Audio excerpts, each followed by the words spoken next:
Good afternoon, everyone. I am Priyanka Betgeri, coordinator of design at Sasmira's Institute of Design and Textiles, SIDT. I, along with our Dean, Mr. Krishnendu Datta, and all my team members, welcome you to our first ever live session series based on the topic of design education and future prospects in the industry post-COVID era. So topic for today is fashion and inclusivity, and our expert speaker is Miss Diana Linda. Hello. Hello. Hi, Priyanka. How are you? Very good, thank you. And you? It's very well as well. It's so good to see you here. Yes, thank you so much for inviting me. It's our pleasure, dear. So I just gave a short brief about what this session is about.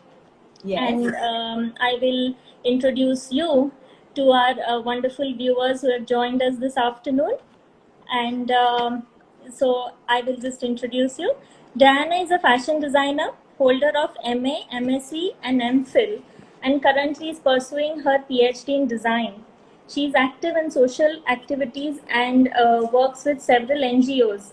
Apart from this, she is a visiting faculty with many colleges and has also published research articles in several journals about gender and sustainability, and has participated in international conferences as a speaker. Diana is a co-founder, chairperson of the trust Recreate, a trust for creative sustainable design and against the gender biased violence. So we welcome you, Diana, from our whole team and our respectable dean. We are glad to have you. Thank you so much, Priyanka. I'm looking forward to this session. Yes, me too, a lot. So Diana, there will be some people here who have joined us who are not aware of what is inclusivity. So can we just start with a small brief about what do you mean by inclusion or inclusivity? Absolutely. So I will start. So when we speak about inclusion in fashion, cinema, media, we speak about representation of the minorities, of the marginalized people, or simply representation of what is not perfect. Representation means to make these minorities or margins exist, to recognize them, to give them value, respect, consideration.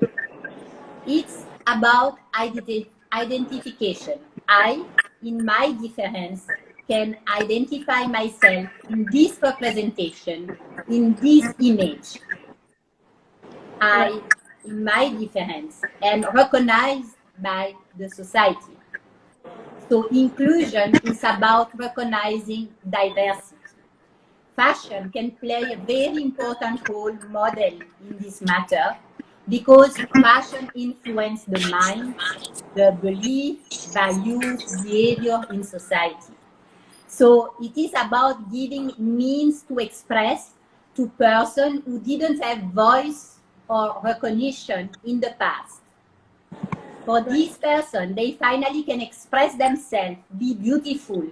It's a form of catharsis. Catharsis in the meaning of liberation. So I will take some practical example in fashion mainly. So fashion inclusion is an umbrella term that covers inclusion related to many topics. Body types and the slim body. This inclusion is about representing all kinds of body type. Curvy, XL, small. It's about to find beautiful a woman who is curvy, a woman who wears XXL.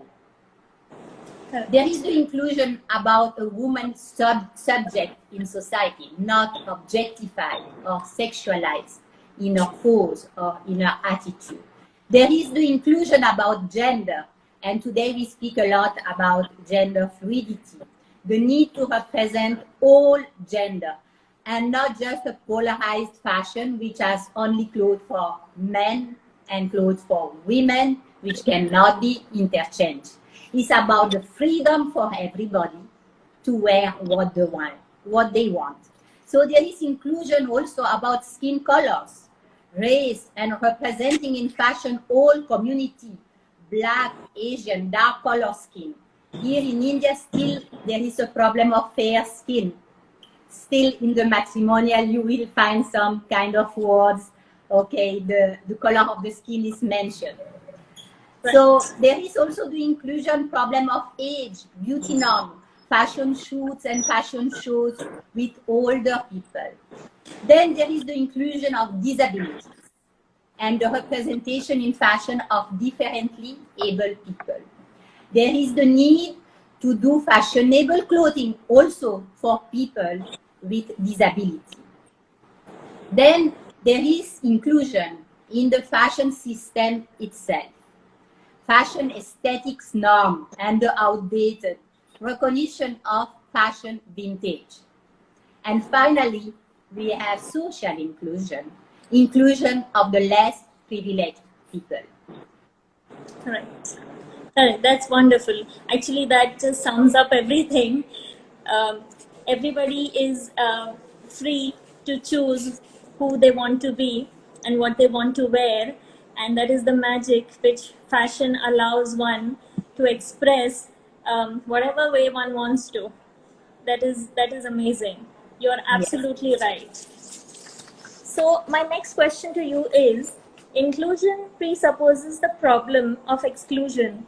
Since when do you think the problem of exclusion has existed? Okay, so simply said, it has always existed, and even more in the past, I think. So I will take a few examples. We cannot go throughout all the history, but about, for example, gender polarization. For centuries and thousands of years, costume or fashion has been divided by gender. Even if we look back to Roman, only the men were allowed to wear the toga. I will show you images. I hope you will see.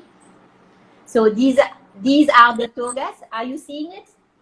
Yes, yes. I hope it is visible to the audience. Toga. Sorry? I hope it is visible to the audience.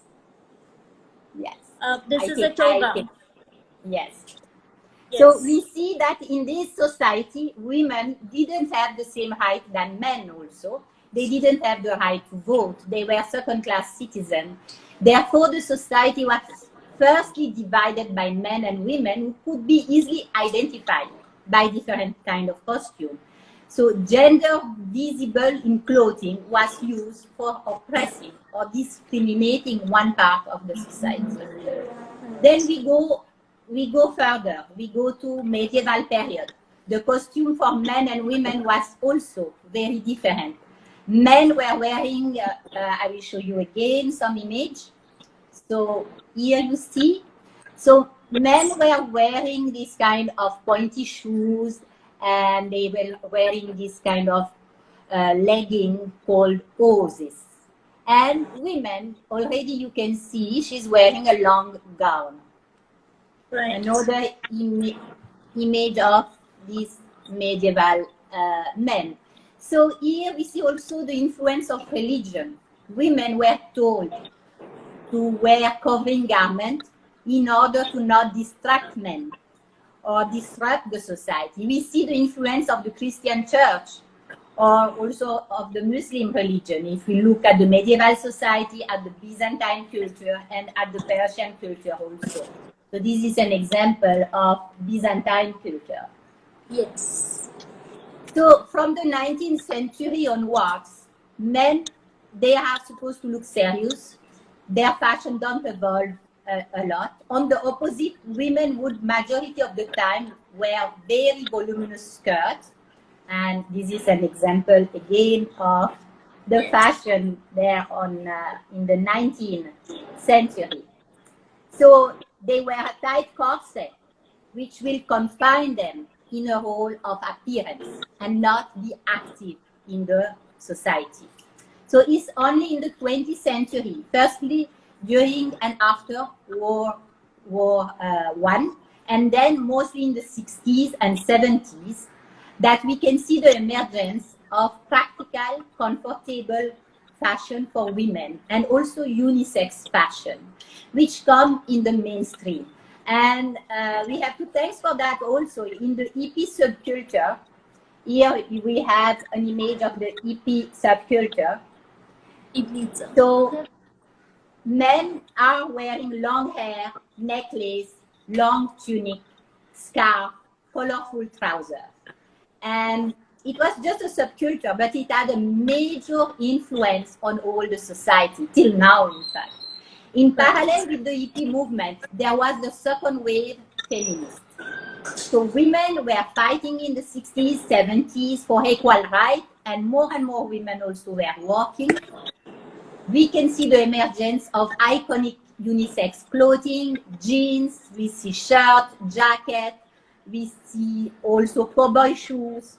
So this is an example of the fashion already in the 70s. So it's not new, this unisex, what we are speaking about. Then later in the 80s, we have the power fashion, which oversized, and this is oversized shoulder. Yes. And here again, Broad confirming, shoulders. yes, very powerful. The woman become powerful, active in society, working woman. Yes. So slowly from the concept, also at the end of the century of androgyny and unisex, we are slitting towards the world of fluidity. And finally, with the third wave of feminism, which started around the 1990s, feminist philosophy, gender theory, society, and fashion recognize the presence of multiple gender and challenge the idea of just hetero and polarized society of male and female. In the 21st century, the term gender fluid, and this is an example of fashion that we can have during this beginning of the millennium.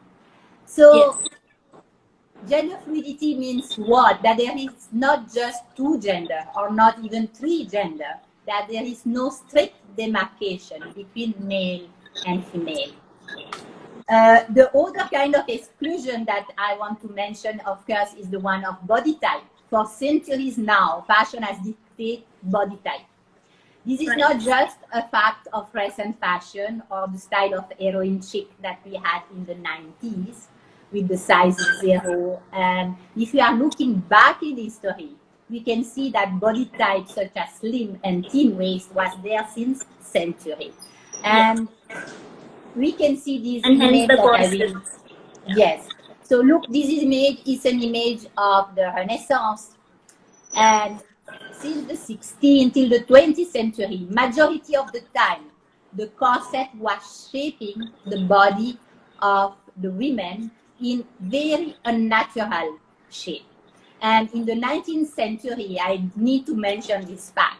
Slim waist was such a norm that girls were ingesting tapeworms. They were ingesting these worms in order to have a thin waist, because the worm will eat from inside, no? Right. So they will have a thin waist. And I speak as thin as 14 inch. Can you imagine 14 inch what it is? It's even smaller than what we have now considered. Yes, yes.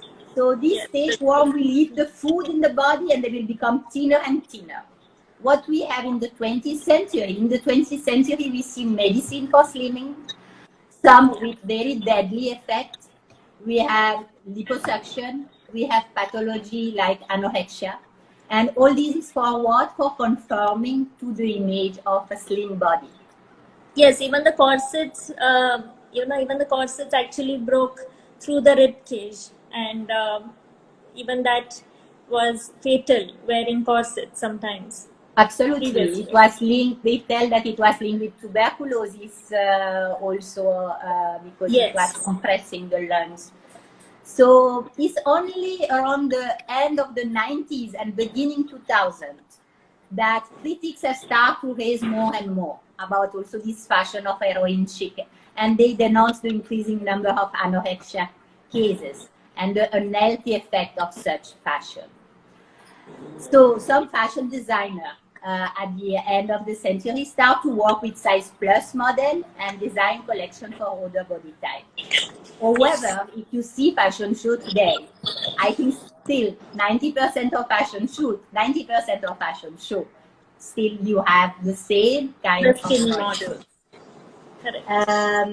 So I need also to speak about social exclusion, that we are going even back in time in society like the society of China, where only the emperor will be allowed to wear the yellow color, you know.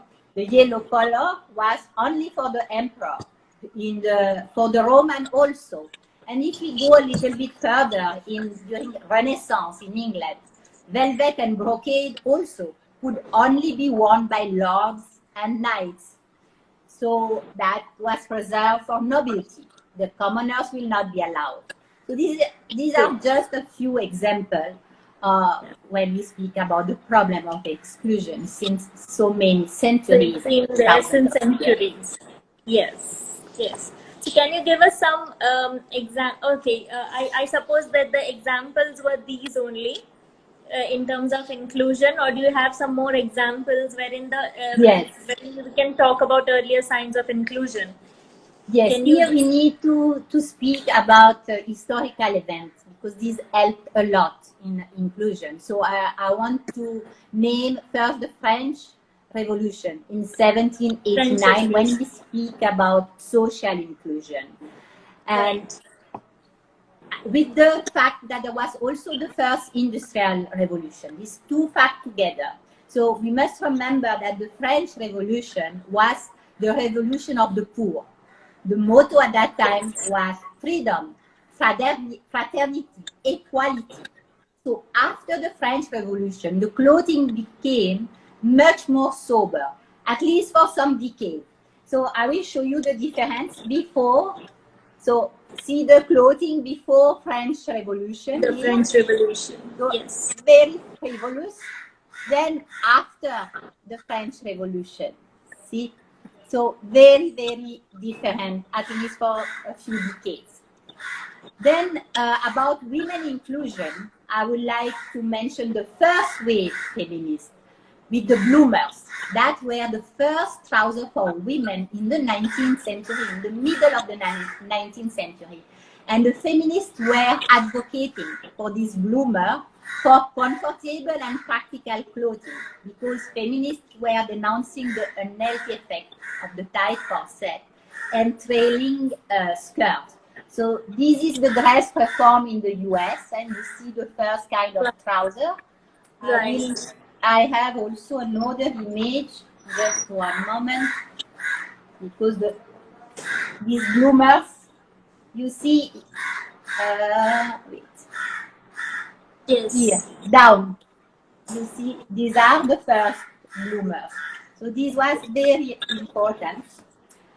And then I would like to speak about the inclusion of the Black community, because we have got as historical event the abolition of slavery in 1848, and that was a very important event. But we need really to wait the 20th century for more and more vindication of inclusion from the Black community. So we had early signs in the 1920s with Harlem Renaissance, but the real movement started in the 60s. The Black movement, Black Power, started in 1965 after the assassination of Malcolm X. And then the political party, Black Panther, became very influential.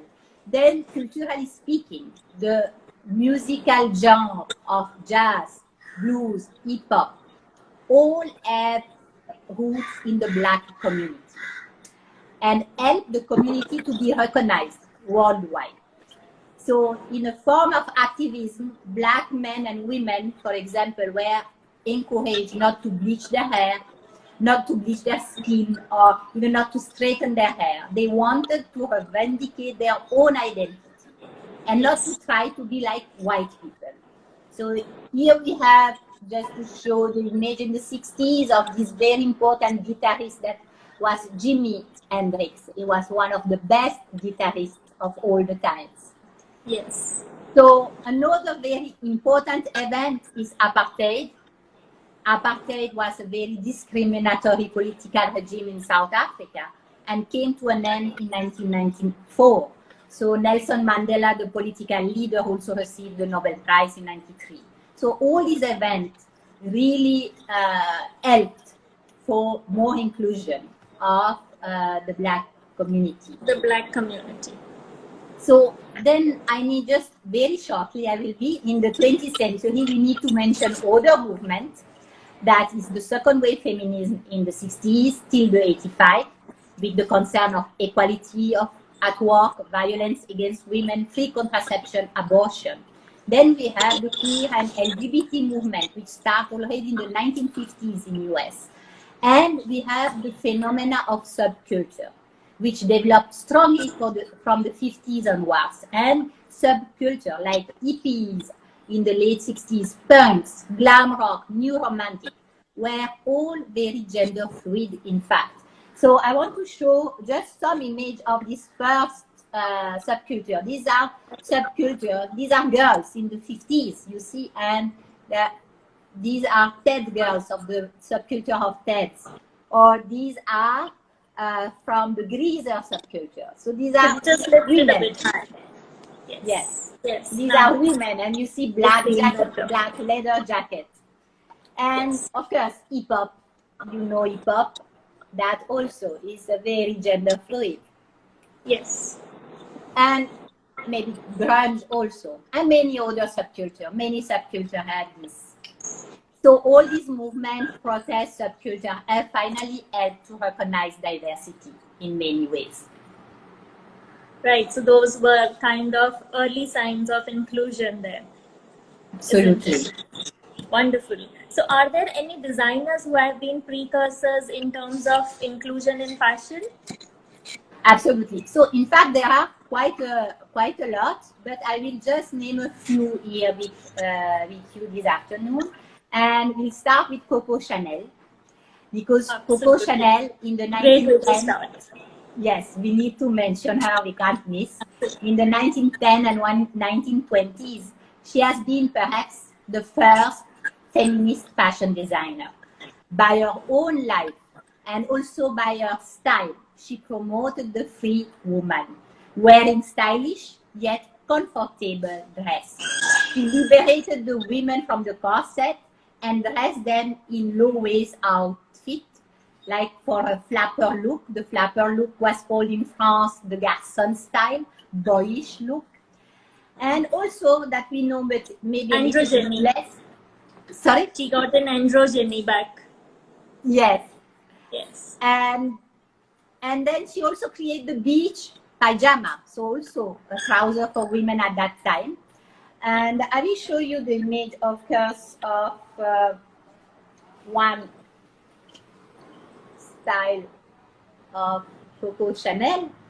Yes. So you see the low style. There is no anymore corset here. It's very fluid. It's very comfortable. It's an evening dress, but it's extremely comfortable. Right. Then after, I will jump into Yves Saint Laurent, because he created the tuxedo for women in 1966. So that is a premiere. And Yves Saint Laurent, in fact, he said, I have participated to the transformation of the society at that time. I did it with clothes. Perhaps it seems less important than music, architecture, or painting, but I did it. So these are his quotes. These are some examples, is it? Yes. Then I would like to mention Pierre Cardin, because Pierre Cardin also did unisex collection, and with his collection Space Age. So this is the collection in the 60s of Pierre Cardin. Yeah, that's ahead of time actually. Absolutely, very, very futuristic. And then some other designer that I really like, the Japanese avant-garde designer. So they really challenged in the 70s when they came in the scene in the fashion show in Paris. They challenged the system of fashion. They questioned the body type, the gender, the luxury also, with the movement of deconstruction. And we have names like Yohji Yamamoto, Comme des Garçons, Issey Miyake. Along with the concept of deconstruction, there is this concept in Japan of wabi-sabi. and a Japanese concept which celebrates the beauty of imperfection and impermanence. So deconstruction is about frayed ends, apparent stitch, holes, etc. I just will try to find an image to show you. Yes.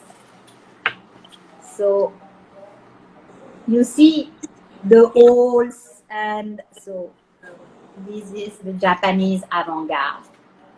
So yes, these were a few examples about designers.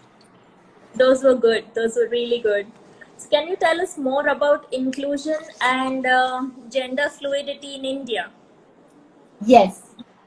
For India, I think this trend is also very present in India. Indian fashion magazine, if we are reading the fashion magazine, and social media are speaking about the problem of inclusion and the beauty of diversity now. And even some advertisements show gender fluidity. So that is a big sign, like the ad of Jabong in 2016, some years ago. So this ad is really a revelator that this trend is entering in India and that the market is open to the demand for option also. And I need to also mention very important historical moment here in India that play a very big role for this inclusion is the recognition of third gender in 2014, the decriminalization of Section 377 in 2018, securing right and social inclusion of LGBTQI. And these two events have been essential for India in the process of inclusion, I think. That's great. That's great. So can you give some Indian designer names who are committed to the cause of inclusion? Yes. So we have, there is a label that I really like. It's called Nor Black Nor White. They have gender fluid collection. Yes. And I will just show you their collection because I can't speak about without showing. Very colorful. They utilize sustainability also. I don't know if you see. Yes. Yes. Yes, we can see. So for sure, nor black nor white with their shape and very fluid collection. Then we have also color data. I would like to mention. It's also the face. Yes, it's also the face of the new Indian fashion, and also very fluid silhouettes you see here, very fluid. It's not at all sexualized. Yes. And then we have other designers like Pot Plant, Bloni, Biscuit, UN. So all these many young Indian fashion designers are following that path. Yes. So apart from this, have you felt any kind of resistance from any segment of fashion industry? Anytime? Have you seen someone? Yes, obviously, otherwise we would be in an ideal situation, but no, certainly by facility. I think it's by facility, conditionment. Some stylists and some photographers are reproducing old stereotypes. They prefer young, thin, fair-skinned model, and they will always use them.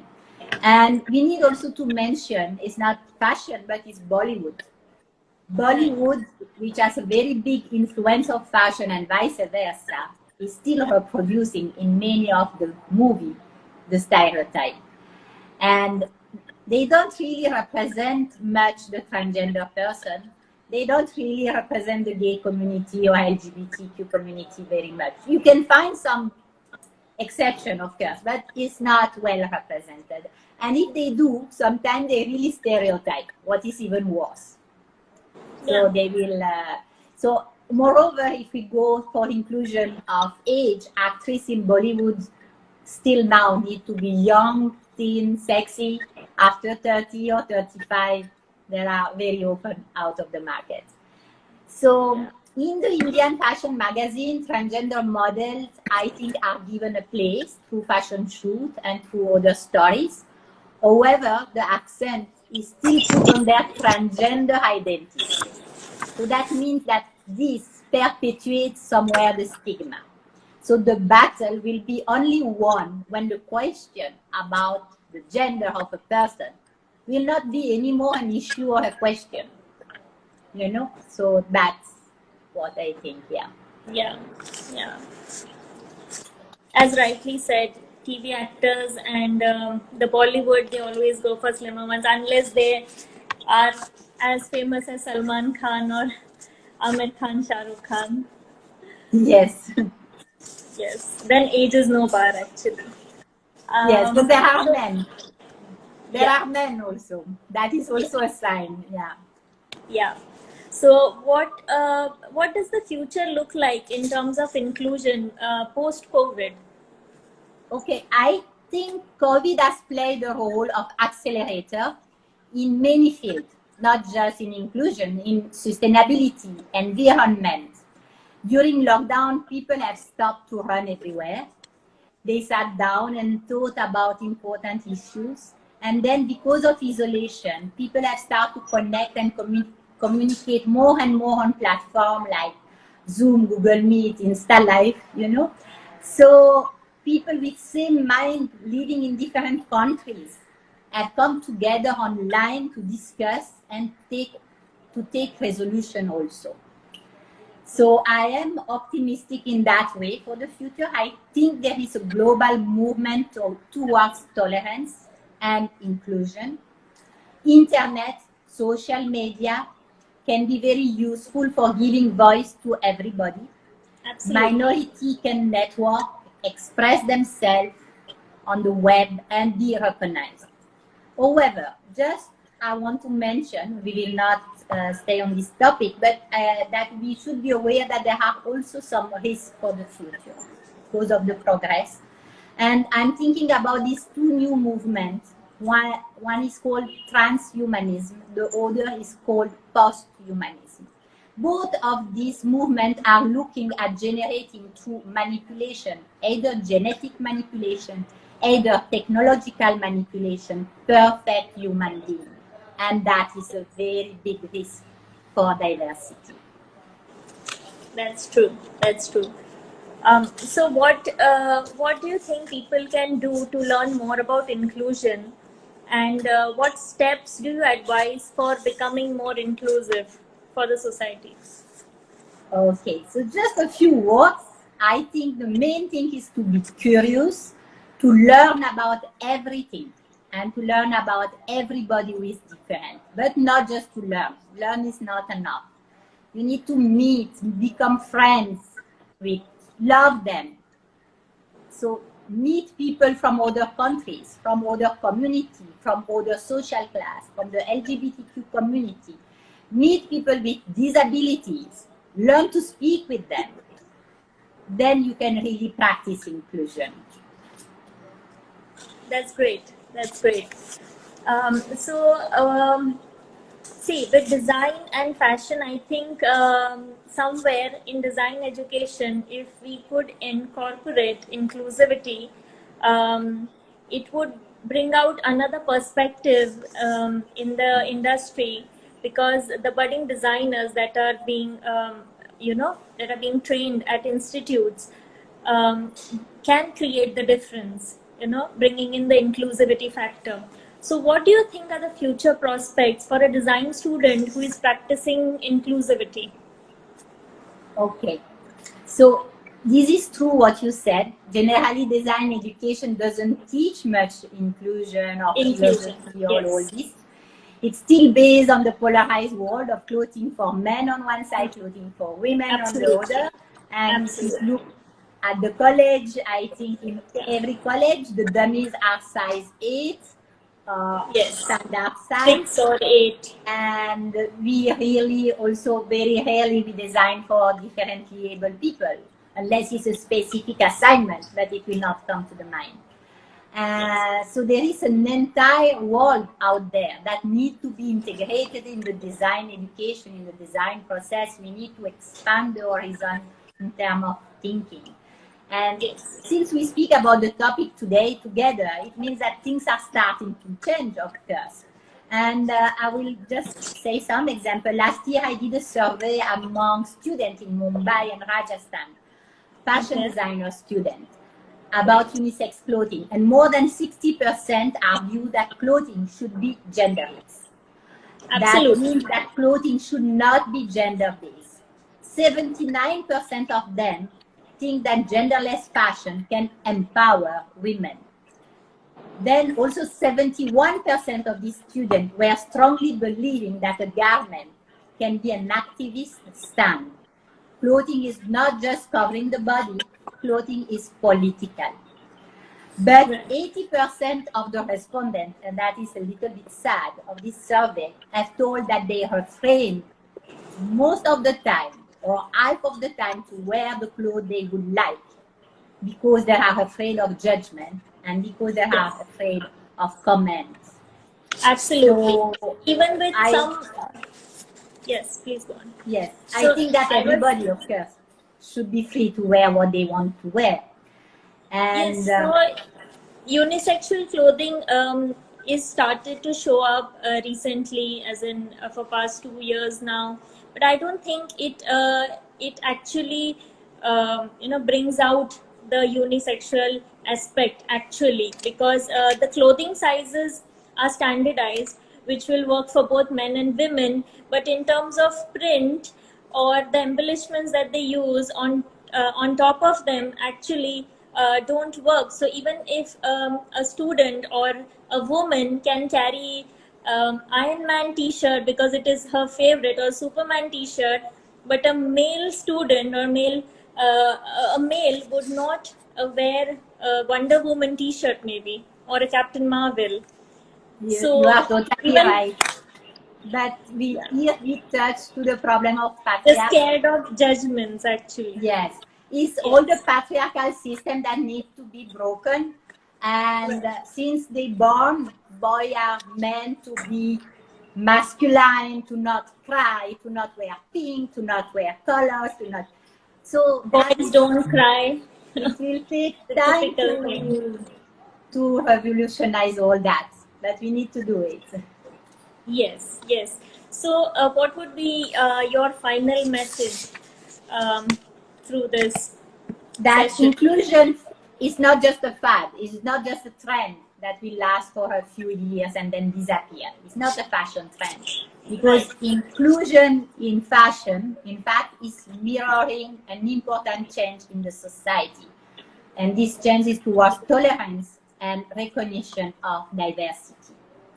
And I will quote this fashion writer, Paoletti, will tell the binary model of genders need to be thrown in the discard theory bin, like the theory of flat earth. Although biology is important, it's not destiny. We need to produce a culture that recognizes human diversity, offers option, and respect choice. And as I mentioned at the beginning, inclusion is liberation. And this liberation goes well beyond fashion. It touches the point of existence. To be free to exist in diversity and in difference. True. But fashion is a tool that would help them make them feel more liberated or feel more free. So that I think that is something that they can adopt easily into their lives. Yes. As a starting point maybe, isn't it? Yes, and fashion designer students must be inclusive and design for all kinds so we should see more design collections for the final year fashion show, wherein we see a lot of gender fluid garments, and they would work for any kind of gender. So that's really good. Yeah. Yes. Yes. So viewers, do you have any questions for Ms. Linda? Rahul is asking, what about inclusion for senior citizens? What do you foresee for them? Yes, I think I mentioned very shortly the problem of age and the fact that we never see. I mean, in the West we see some fashion show with older people, but it's still not very common. But obviously, this is a problem of inclusion, like the other problem, that yes, everybody has the right to be represented and to create, not to put them in a corner. The fashionable fashion, taking in account also the senior characteristic, maybe the body types, but yes, that is also a very important point. Thank you, Rahul, for the question. I hope, Rahul, that answered your question well. Thank you so much. Anybody else who has any questions, you're more than welcome. We look forward to the young minds questioning us.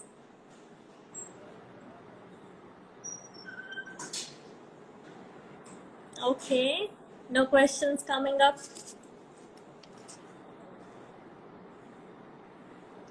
Oh, Rahul says thank you.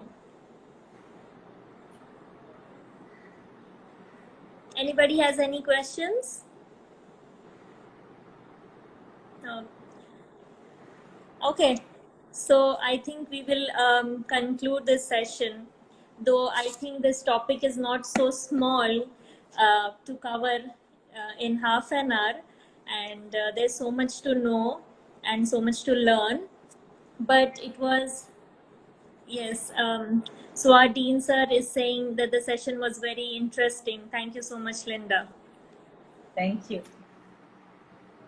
Yes, it was indeed very, very interesting, and we are very grateful to you for joining us today. Thank you to all our wonderful audience who have been here with us through the session, and hope it was insightful, and you go back with some knowledge, and keep on with your curiosity about inclusivity. And if you are budding designers, make sure that you design for the future, which will actually be more gender fluid garments, in incorporation of gender fluid garments. So that's what we look forward to. Thank you so much, everyone, for joining.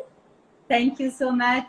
Thank you, Linda. Everybody, and thank you, Priyanka and Sasmira, to have given this platform for speaking about this very important topic. It was wonderful having you. Thank you so much. Okay, guys. Bye-bye. Bye-bye. Bye-bye.